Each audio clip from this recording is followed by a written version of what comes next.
ৰাজপথত নামিবলগীয়া কলা দিনৰ যি সৃষ্টি হৈছিল সেই কলা দিনৰ কিন্তু পুনৰাবৃত্তি অসমৰ এইখন চৰকাৰৰ দিনত ঘটিবলৈ কিন্তু বেছি দিন সময় নাই। শিক্ষামন্ত্ৰী মহোদয়ে সংবাদ মাধ্যমৰ যোগে কৈ আছে যে 98% শিক্ষকে চহী কৰিছে, ইতিমধ্যে 2% শিক্ষকে আছে।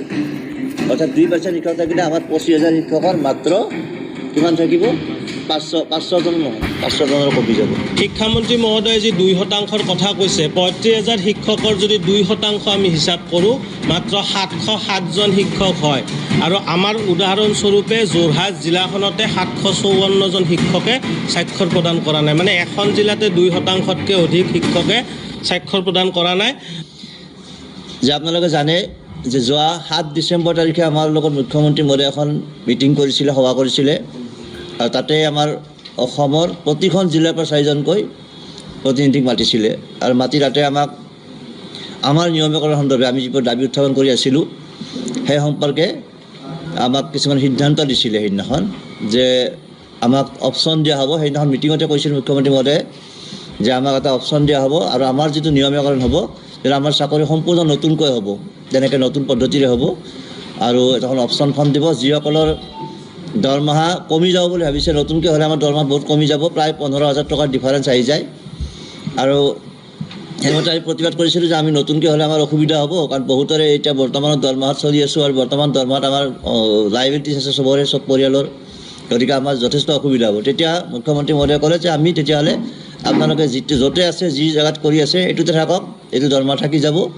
আৰু যিসকলে যাব বিচাৰে ৰেগুলাৰত তেওঁলোকৰ কাৰণে নতুন এটা দিছে। আৰু সেই মৰ্মে যোৱা জানুৱাৰীৰ 17 তাৰিখে এখন অৰ্ডাৰ ওলাই দিছে, নিৰ্দেশনা ওলাই দিছে বিভাগৰ পৰা যে অপশ্যনেল ফৰ্মেট বুলি।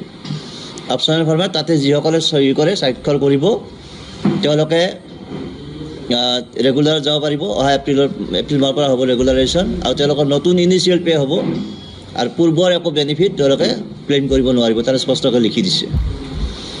এতিয়া আমাৰ শিক্ষকসকল যথেষ্ট বিপাঙত পৰি গ'ল, কাৰণ সেই চহী কৰিবলৈ লোৱা বুলি কোৱাৰ লগে লগে আমাৰ ইয়াত বিভিন্ন ধৰণৰ শিক্ষক আছে।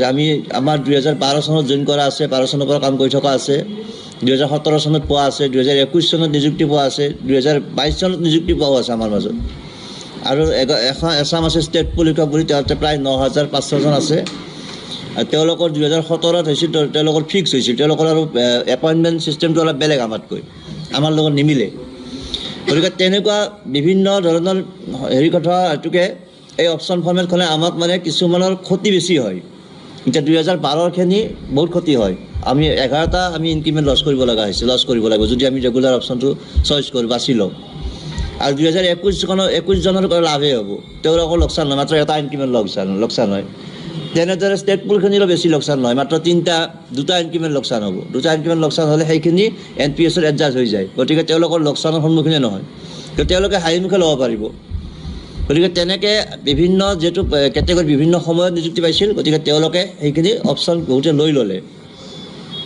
এতিয়া লোৱাৰ পিছত আমি কি কৰিছোঁ, আমি কিন্তু আমাকো ৰেগুলাৰাইজেশ্যন লাগে, কিন্তু আমাক পে' প্ৰটেকশ্যন লাগে, মানে ৰেট্ৰস্পেক্টিভ ৰেগুলাৰাইজেশ্যন লাগে। যেতিয়াৰ পৰা আমি চাকৰি কৰি আছোঁ, যেতিয়াৰ পৰা আমি আৰপি মতে দৰমহা লাভ কৰি আছিলোঁ, তেতিয়াৰ পৰাই আমাৰ এই চাকৰিটো নিয়মীকৰণ লাগে, সেই কথাটো। আৰু সেই মৰ্মে আমি গুৱাহাটী উচ্চ ন্যায়ালয়ৰ দ্বাৰস্থ হৈছিলোঁ। গুৱাহাটী উচ্চ ন্যায়ালয়ৰ এটা কেছ ৰুজু কৰিছোঁ আৰু সেই অপশ্যন ব্যৱস্থাটোৰ আমি বিৰোধিতা কৰিছোঁ যে অপশ্যন নহয় আৰু সকলোৱে কৰক। যিদিনাৰ পৰা আৰপি পাইছে, যিদিনাৰ পৰা যিয়ে আৰপি লাভ কৰিছে সেইদিনাৰ পৰাই আমাক ৰেগুলাৰ কৰক, তেতিয়া কোনো কাৰো লোকচানৰ সন্মুখীন নহয়, সকলোৱে সমমৰ্যাদা পাব। সেইটো বিচাৰি আমি যিটো অপশ্যন ব্যৱস্থা তাৰ বিৰোধিতা কৰি আমি মানে উচ্চ ন্যায়ালয়ত এখন এপিল কৰিছোঁ, ৰিট পেটিশ্যন ফাইল কৰিছোঁ আমাৰ সদৌ অসম প্ৰাথমিক শিক্ষকৰ নামত। এতিয়া শেহতীয়াভাৱে তাকে স্বাক্ষৰক লৈ বিভিন্ন ধৰণৰ মানে বাতাবৰণ চলি আছে। মানে বাৰ্তাবিলাক বিভিন্ন ধৰণে বিভিন্ন মাধ্যমত, আমাৰ ছ'চিয়েল মিডিয়াত হওক বা সংবাদ মাধ্যমৰ জৰিয়তে হওক, চৰকাৰী পক্ষৰে হওক বা আমাৰ শিক্ষকৰো এচামে বিভিন্ন ধৰণে মতামত আগবঢ়াই আছে। শেহতীয়াভাৱে শিক্ষামন্ত্ৰী মহোদয়ে যোৱা 15 তাৰিখৰ পৰা যে সংবাদ মাধ্যমৰ যোগে যি ধৰণে তুচ্ছ-তাচ্ছিল্য কৰি আছে চহী নকৰাখিনিক লৈ, সেইটো আটাইতকৈ কিন্তু এটা গৰিহণাৰ যোগ্য। আৰু আমি তাৰ প্ৰতিক্ৰিয়া প্ৰকাশ কৰিয়ে আজি আমি সংবাদমেলখন আয়োজন কৰিছিলোঁ।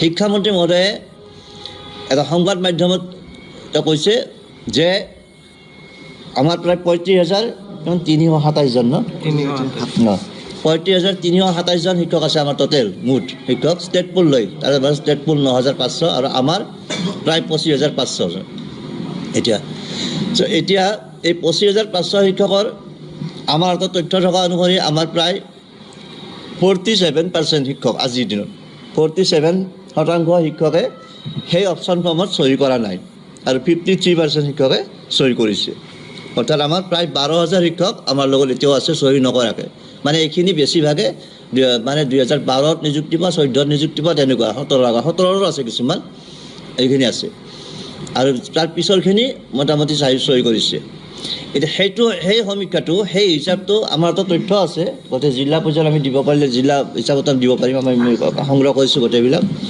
এতিয়া শিক্ষামন্ত্ৰী মহোদয়ে সংবাদ মাধ্যমৰ যোগে কৈ আছে যে 98% শিক্ষকে চহী কৰিছে ইতিমধ্যে 2% শিক্ষকে আছে অৰ্থাৎ 2% শিক্ষক থাকিলে আমাৰ 25,000 শিক্ষকৰ মাত্ৰ কিমান থাকিব 500জন নহয়